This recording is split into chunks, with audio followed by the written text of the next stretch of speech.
नमस्कार मंडळी, मी तुमचा लाडका मित्र वरद विजय चव्हाण आणि मी तुम्हा सर्वांचं माझ्या यूट्यूब चॅनलमध्ये स्वागत करत आहे. मंडळी, 2 फेब्रुवारी 2024ला तब्बल 5 मराठी सिनेमे रिलीज झाले होते. त्या 5पैकी 3चे मी रिव्ह्यूज तुमच्यासमोर शेअर केलेले आहेत. ते 3 मराठी सिनेमे म्हणजेच छत्रपती संभाजी, मुसाफिरा आणि श्रीदेवी प्रसन्न. आता ते नावंसुद्धा लक्षात राहत नाहीत, एवढा या सिनेमांचा भडीमार झाला आहे. तर प्रत्येक सिनेमा थिएटरमध्ये जाऊन बघणार कसं जर आपल्याला नावच लक्षात राहत नाहीत तर. असो, आत्ता मी तुमच्याशी शेअर करणार आहे सूर लागू दे या मराठी सिनेमाचा रिव्ह्यू. म्हणजे विक्रम गोखले सरांचे आपण सगळेच जण खूप चाहते आहोतच. त्यांनी त्यांच्या कलाकृतींच्या माध्यमातून ते अजूनही जरी आपल्यामध्ये नसले तरी असं वाटतं की आपण त्यांना आपलं आयुष्य असेपर्यंत सेलिब्रेट करत राहूच त्यांच्या एक एक चित्रपटांच्या थ्रू. सूर लागू दे हा फुल ऑन विक्रम गोखले सर आणि सुहासिनी मुळे मॅडमचा गेम आहे, त्यांचा हा शो आहे. जर तुम्हाला एक pure acting oriented emotional cinema बघायचा असेल तर सूर लागू देला तुम्ही पसंती देऊ शकता. हां, आता थिएटरमध्ये याचे किती शोज अवेलेबल आहेत, काय आहे, हा भाग निराळा. आणि मुळात मला पण डाऊट आहे की याचा बॉक्स ऑफिस रन कितपत यशस्वी होईल. बट जेव्हा केव्हा हा सिनेमा OTTवर येईल तेव्हा आवर्जून हा सिनेमा बघा.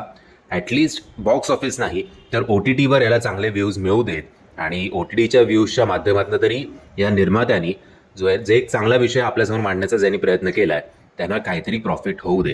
कारण तुम्हाला सांगू इच्छितो की मराठी सिनेमाची इतकी वाईट अवस्था आहे की OTTवर सुद्धा आपले चित्रपट विकत घेतले जात नाहीत. एकमेव OTT प्लॅटफॉर्म आहे ते म्हणजे ॲमेझॉन प्राईम, जे मराठी सिनेमा त्यातल्या त्यात दाखवतं. बाकी कुठलंही OTT प्लॅटफॉर्म अंटिल अनलेस झीचं स्वतःचं प्रोडक्शन असेल तर, नाहीतर मराठी सिनेमाकडे ते ढुंकून पण बघत नाही आणि मग पे पर व्ह्यू या हिशोबाने निर्मात्यांना पैसे दिले जातात. असो, आता येतो सूर लागू दे या सिनेमावर. गोष्ट आहे एका आजी आजोबांची आणि त्याच्या नातवाला बोन मॅरोचा कॅन्सर डिटेक्ट झालेला आहे आणि त्या बोन मॅरोच्या ट्रान्सप्लांटसाठी खूप पैशांची गरज आहे. आता या नवरा बायकोंना म्हणजेच आजी आजोबांना आता एवढे पैसे आणणार कुठून? तर विविध लोकांकडे हे मदत मागायला जातात. तेव्हा श्रीमंतांची जे काही पैसा असून त्यांचा दुतोंडीपणा जो असतो त्याच्यावर भाष्य करणारा हा सिनेमा आहे. आणि त्याचबरोबर ज्या लोकांकडे म्हणजे आपल्यासारखे मिडल क्लास लोक असतील किंवा जरा गरीब परिवारातले असतील त्यांच्याकडे पैसा नसून सुद्धा त्यांचं मन किती मोठं आहे याच्यावर भाष्य करणारा हा सिनेमा आहे.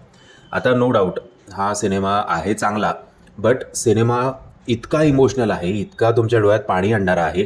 एका पॉईंट नंतर काय इमोशन्स दिसणार आहेत आपल्याला मोठ्या पडद्यावर हे खूप प्रेडिक्ट तुम्ही आरामात करू शकता.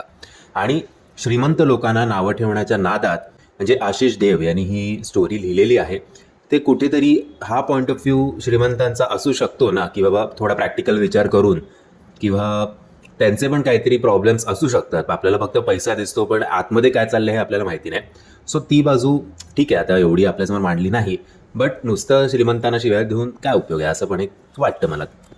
बाकी इमोशनल सीन्स ओव्हरऑल तुमच्या डोळ्यात नक्कीच पाणी आणतील, याच्यात काहीही शंका नाही.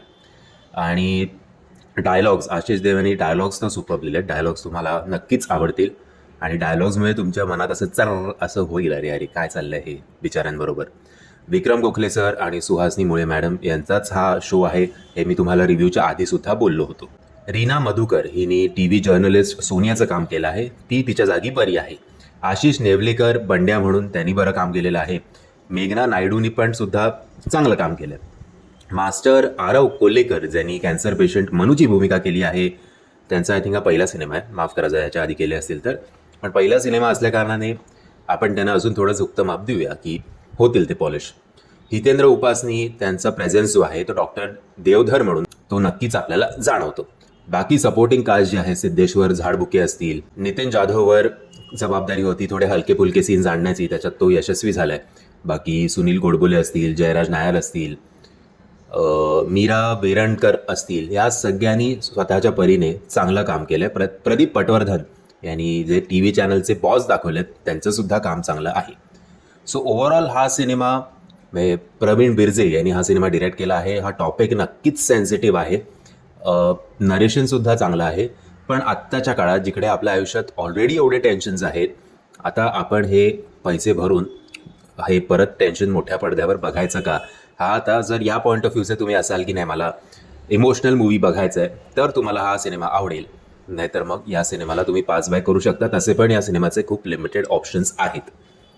पण मी तुम्हाला सांगेन जेव्हा केव्हा हा OTTवर येईल तेव्हा आवर्जून हा सिनेमा बघा. मंडळी, मी आशा करतो तुम्हाला हा व्हिडिओ आवडला असेल. जर तुम्हाला हा व्हिडिओ आवडला असेल तर प्लीज या व्हिडिओला लाईक, शेअर आणि चॅनलला सबस्क्राईब करायला विसरू नका. जय हिंद, जय महाराष्ट्र.